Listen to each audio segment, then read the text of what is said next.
Sitting down with Patrick Donnelly, Vice President, Corporate Communications and Development with Trilogy Metals. Patrick, thanks for sitting down with me. How are you?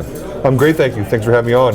So Trilogy is a name that is familiar to a lot of people on our channel, but for those who are new, please give us an update or give us an introduction to what you do.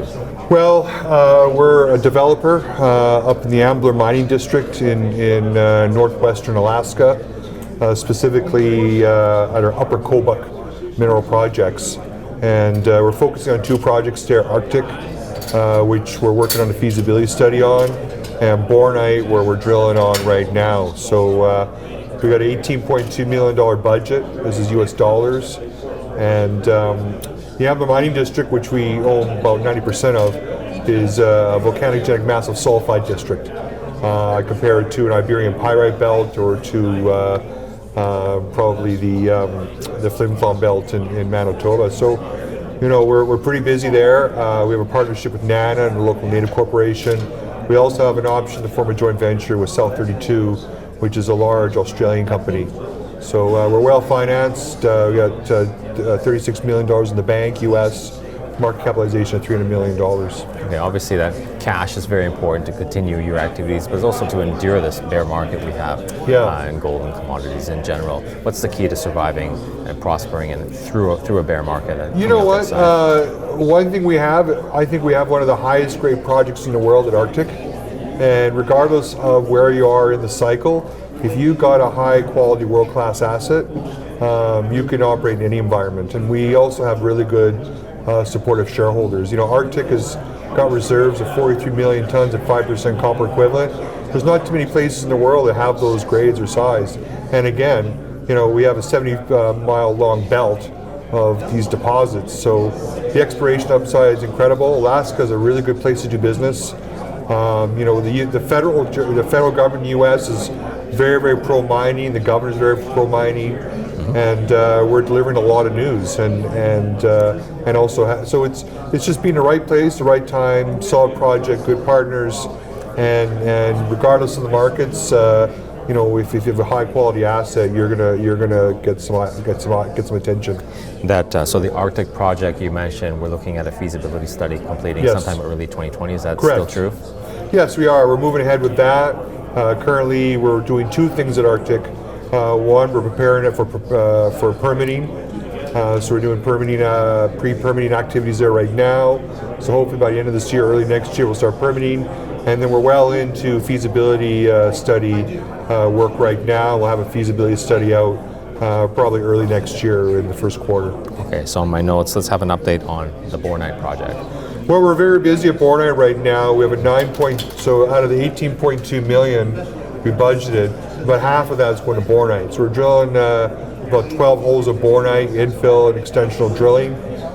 We think it still has the potential to grow. Has open pit resources of about 125 million tons at 1%, and underground resources about 60 million tons, about 3%. So we're moving that forward, and eventually we'll do a preliminary economic assessment on Bornite as an open pit and underground operation. Okay, so you've been able to raise money, you're going forward with these projects. Yes. Obviously that says you feel good about what you have. What does that say about how you feel about the future of commodity prices in the medium term?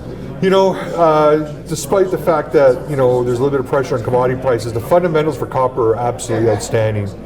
And, you know, a year ago we had $3 copper, and I think what's affecting copper prices right now is this trade war with China. As you're well aware, 50% of copper demand is China. That being said, we're going to see a shortfall in copper supply. Mines are getting deeper, grades are getting thinner. Let me put this in perspective. Codelco, which is the largest copper producer in the world, owned by Chile, it's a state-owned company. They have to put $3 to $4 billion a year into the ground to maintain the production profile. So, you know, grades are getting lowered, and projects getting deeper, and also companies moving to more challenging jurisdictions like the Congo, Mongolia.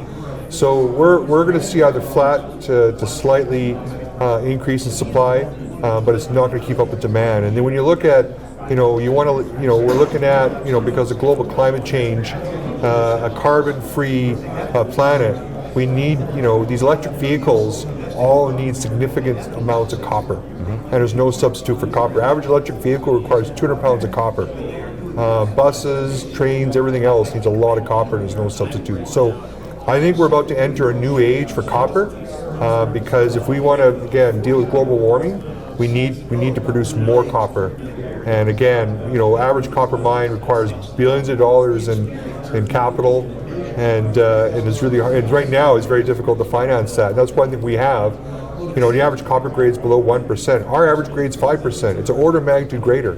We don't need a 100,000 ton per day mill. We only need a 10,000 ton per day mill. Our capital costs are about $800 million US, not billions of dollars. And that's why this is a really good story. So there are a lot of things out there, macro stories that can obviously help you a lot. Those aren't things that you can control. What are the things that you can control that you're going to try to deliver, and what should investors be looking for in the next couple of quarters? Well, the things we can't, we're trying to permit a road. And the reason these projects have never been developed is not because they weren't economic, it's because they need infrastructure. And the Bureau of Land Management for the United States government is in the midst of permitting a road. We expect to have the permitting done by the end of this year. So this is a big year for the company. And as we've always said, no road, no mine. And so there's always possibilities of hiccups in the permitting process. We can't control that.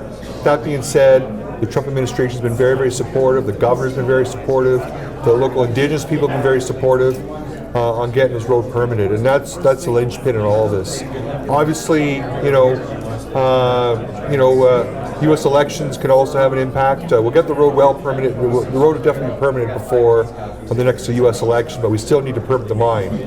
But we're not too worried about that because the mine itself is on private and state land as opposed to federal land. Obviously, commodity prices have an impact. You never know. This trade war continues on, or the global economy goes into severe recession, that will impact copper prices and could have an impact on us. Well, Patrick, thank you very much for stopping by. I really appreciate talking to you. Thanks so much for having me on.